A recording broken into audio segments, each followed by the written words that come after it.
किसी गांव में रतन अपनी पत्नी पायल और माँ गुलाबों के साथ रहता था।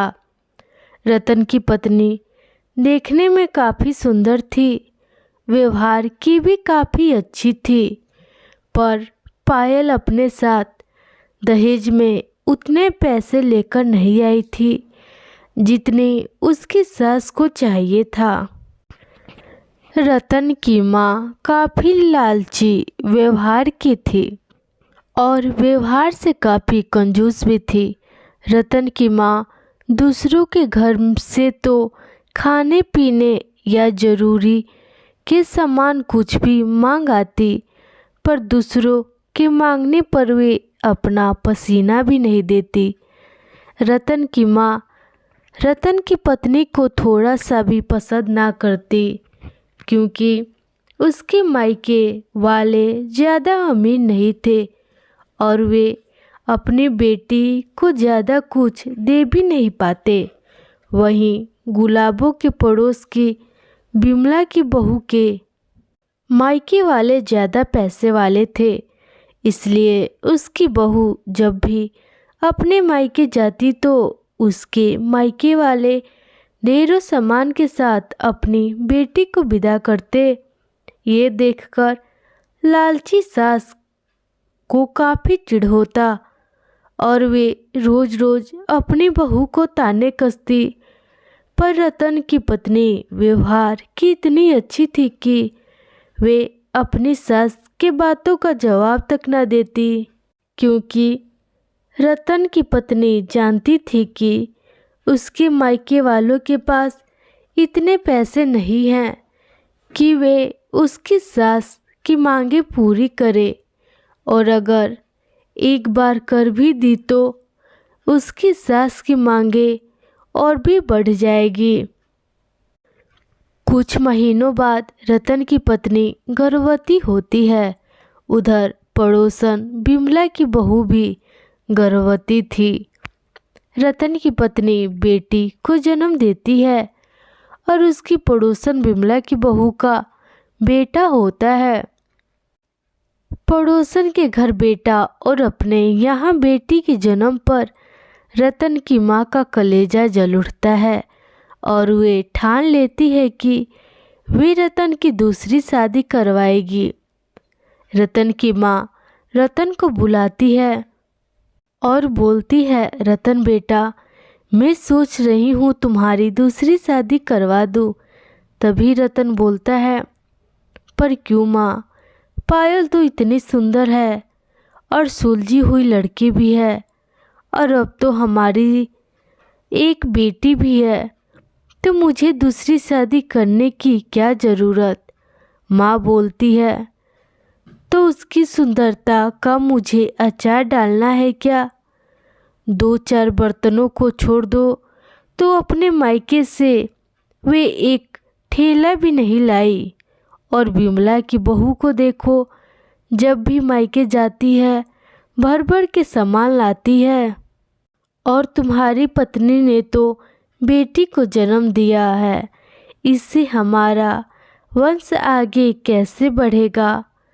और तुम ही तो इकलौते पुत्र हो, मेरा तो अपनी नाती को देखने का सपना ही अधूरा रह जाएगा। रतन भी अपनी माँ की बातों में आ जाता है और अपनी माँ से बोलता है, ठीक है माँ, जैसा तुमको अच्छा लगे करो, पर एक बार पायल से ज़रूर पूछ लेना, क्योंकि इसमें उसकी भी मर्जी होनी चाहिए। रतन की माँ उसकी पत्नी के पास जाती है और बोलती है, बहू, मैं सोच रही हूँ कि रतन की दूसरी शादी करवा दूँ। पायल बोलती है, पर माँ जी, इसकी क्या ज़रूरत, आप जो कहती हैं मैं करती ही हूँ। रतन की माँ कहती है, तुमने बिमला की बहू को देखा ही है, वे अपने साथ कितना ज़्यादा दहेज लेकर आई थी, और एक तेरे घर वाले हैं जो दहेज के नाम पर तुम्हें भेज दिया। तभी बहू बोलती है, माँ जी, जितनी मेरे घर वालों की हैसियत थी उन्होंने भी दिया है। रतन की माँ गुस्से में बोलती है, ये सब मैं नहीं जानती। मैंने अपने रतन के लिए दूसरी लड़की देख रखी है। वे काफ़ी पैसे वाले हैं और दहेज में भी काफ़ी पैसे देंगे। अगर तुमने रतन की दूसरी शादी में ज़्यादा रोक टोक की तो मैं तुम्हें तुम्हारी बेटी के साथ हमेशा के लिए तुम्हारे मायके भेज दूंगी। सड़ते रहना अपने मायके में ही। रतन की पत्नी अपनी बच्ची के भविष्य के लिए कुछ नहीं बोलती और रोते हुए अपने कमरे में चली जाती है। रतन की दूसरी शादी हो जाती है।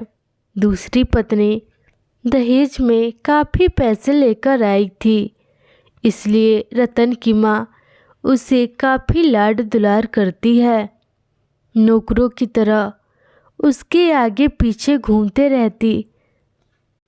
रतन की माँ अपनी पहली बहू को देखना भी नहीं चाहती थी।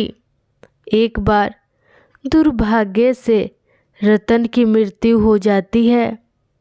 रतन की माँ का अपने बेटे के जाने का दुख अभी ख़त्म ही नहीं हुआ था कि रतन की मृत्यु के कुछ ही दिनों के बाद उसकी दूसरी पत्नी अपना दहेज का सारा सामान और रतन की सारी जमा पूंजी लेकर अपने मायके चली जाती है। बेटे के मृत्यु के बाद उसकी जमा पूंजी भी जाने के गम में रतन की माँ की तबीयत काफ़ी खराब हो जाती है। पर रतन की पहली पत्नी अपने गोद में अपनी बेटी को लिए अपनी सास की सेवा करती। उसकी सास मन ही मन सोचती है कि मैंने अपने बहू को कितना दुख दिया, फिर भी वे अपना दुख छिपाकर रात दिन मेरी सेवा कर रही है। रतन की माँ उसकी विधवा पत्नी को बुलाकर माफ़ी मांगते हुए बोलती है कि मैंने तुम्हारे साथ इतना गलत किया, फिर भी आज तक तुमने कभी गलत व्यवहार नहीं किया। आज मुझे पता चला कि रिश्तों की तुलना पैसों से नहीं बल्कि इंसान के व्यवहार से करनी चाहिए। अब सास बहू दोनों अपने दुखों में एक दूसरे का सहारा बनकर रहने लगी। बहू बाहर काम करने जाती तो उसकी सास घर में ही रहकर उसकी बेटी को संभालती। ऐसे ही उनका दिन दुखों से सुखों में बीतता गया।